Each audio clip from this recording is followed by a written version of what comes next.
tiếng hậu hiền bạch mặn khổ sa hậu chu nhé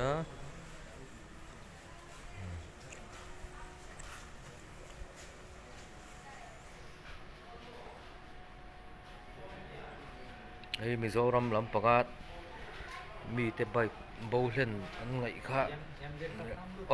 MZ tam lu tu kan ti hei he ta point MZ tam lu tu he MZ 01 di 1185 te MZ 05 8354 ti te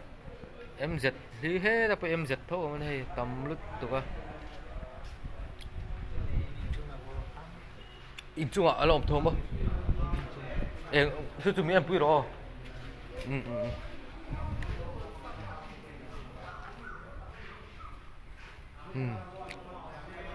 tầm lít tục